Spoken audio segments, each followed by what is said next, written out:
जिस बंदे के घर बेटी पैदा हुई हो, समझ लेना उस बंदे पे मैं राजी हूं, उस बंदे पे मैं खुश हूं।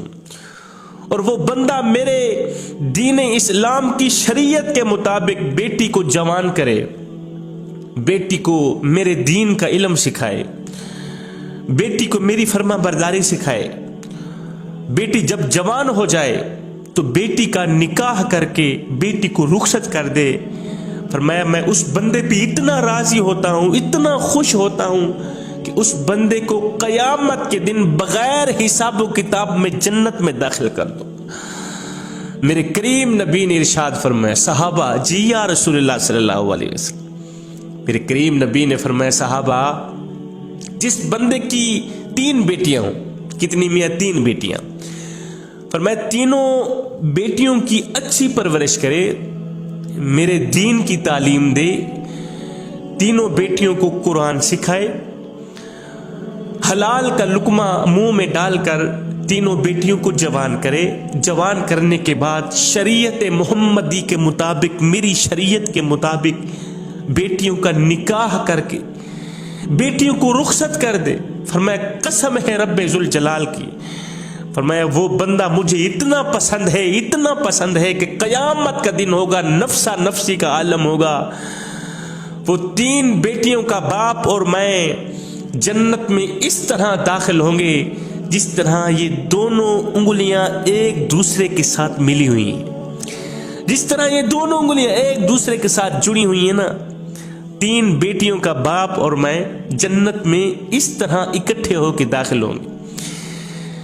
अभी मेरे करीम नबी ये इरशाद फरमा ही रहे थे, खिताब सुना ही रहे थे कि एक शख्स खड़ा हुआ, कहने लगा हुजूर जिनकी 3 बेटियां हो वो तो जाए जन्नत में आपके साथ, और जिनकी 2 बेटियां हो वो कहां जाएगा। मेरे हुजूर अलैहिस्सलातु वस्सलाम ने फरमाया सहाबी जा 2 बेटियों वाला भी कयामत के दिन जन्नत में मेरे साथ ऐसे ही होगा जैसे ये एक उंगली दूसरी के साथ जुड़ी हुई है।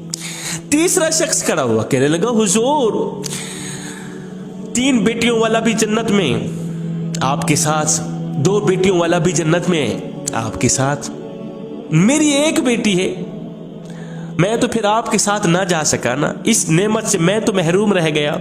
फरमाया सहाबी जिसकी 1 बेटी भी क्यों ना हो, वो हलाल का लुकमा अपनी बेटी के मुंह में डाल के बेटी को जवान करे, मेरे दीन की तालीम दे, इस्लाम की तालीम दे, दीन सिखाए, बेटी को इस्लाम सिखाए। जब बेटी जवान हो जाए तो मेरी शरीयत के मुताबिक बेटी का निकाह करके रुखसत कर दे। वो 1 बेटी वाला भी कयामत के दिन मेरे साथ जन्नत में ऐसे होगा जैसे ये 2 उंगलियां एक दूसरे के साथ जुड़ी हुई, जैसे ये दोनों उंगलियां एक दूसरे के साथ जुड़ी हुई। हाय, चौथा शख्स खड़ा हुआ, चौथा सहाबी खड़ा हुआ, उठकर रोने लग गए, एकदम रोने लग गया, आंखें छमछम बरसने लग गई। मेरे करीम नबी ने फरमाया मियां तुझे क्या हो गया। कहते हुजूर मैं तो फिर मारा गया, मैं तो फिर लूटा गया, मैं तो इस नेमत से महरूम रह गया। फरमाया मियां बता तो सही क्या हुआ।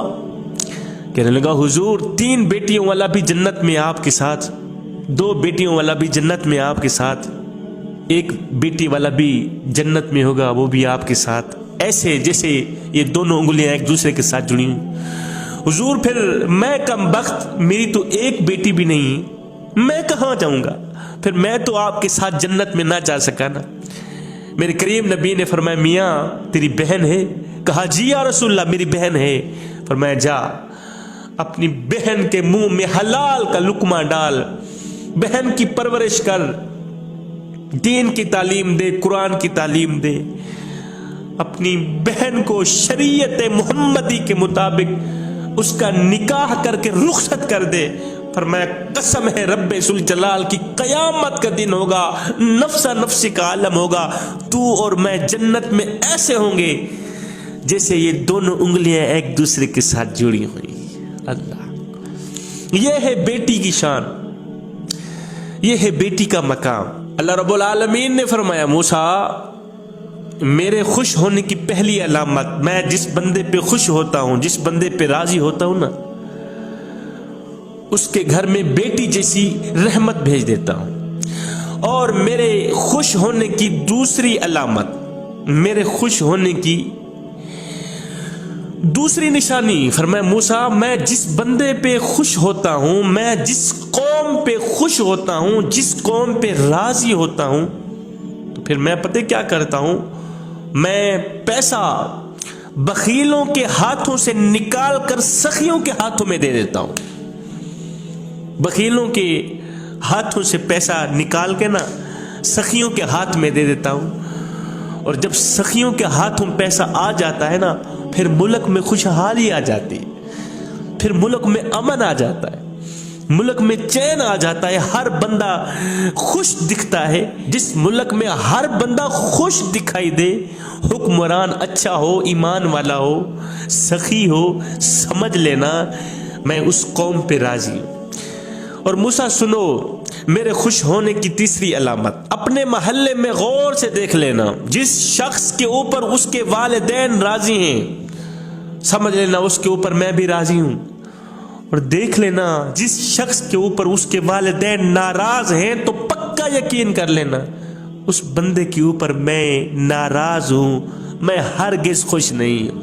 اور جس شخص کے اوپر میں خوش ہوتا ہوں، میرے خوش ہونے کی تیسری علامت، جس شخص کے اوپر میں خوش ہوتا ہوں، راضی ہوتا ہوں، اسے اپنے والدین کی خدمت میں لگا دیتا ہوں، اسے اپنے والدین کی نوکری میں لگا دیتا ہوں۔ اور سنو موسیٰ، میرے خوش ہونے کی چوتھی علامت، میرے خوش ہونے کی چوتھی نشانی موسیٰ، جس بندے پہ میں خوش ہوتا ہوں، جس بندے پہ راضی ہوتا ہوں، آخری نشانی، چوتھی نشانی موسیٰ، جب سردیوں کا موسم آتا ہے نا، باہر برف باری پڑ رہی ہوتی ہے، باہر جاڑا پڑ رہا ہوتا ہے، سردی ہوتی ہے، ہر بندہ نرم نرم بستروں میں، گرم گرم بستروں میں سویا ہوتا ہے، سکون کی سانسیں لے رہا ہوتا ہے۔ جب رات کا دوسرا پہر آتا ہے، سردی کی رات، جب رات کا دوسرا پہر آتا ہے نا، تو میرے بندوں میں سے ایک بندہ ایسا ہوتا ہے جو اس سردی میں اٹھتا ہے، اٹھنے کے بعد وہ ٹھنڈے پانی سے وضو کرتا ہے، وضو کرنے کے بعد ایک ایسا سر، ایک ایسا قیمتی سر جس میں دیکھنے کی صلاحیت بھی ہے، جس میں بولنے کی صلاحیت بھی ہے، جو سمجھنے کی صلاحیت بھی رکھتا ہے، جو سننے کی صلاحیت بھی رکھتا ہے، اتنا قیمتی سر جب وہ میری بارگاہ کے آگے جھکاتا ہے، جب وہ میرے دروازے پہ جھکاتا ہے، جب وہ میری چوکھٹ پہ جھکاتا ہے، موسیٰ پکا یقین کر لینا میں اس شخص پہ خوش ہوں، میں اس شخص پہ راضی ہوں۔ یہ 4 علامات ہیں جوانوں اللہ کے راضی رہنے کی۔ جس شخص میں یہ علامات پائی جائیں، یہ نشانیاں پائی جائیں، تو سمجھ لینا اللہ تعالیٰ ایسے شخص کے اوپر راضی ہے، ایسے شخص کے اوپر خوش ہے۔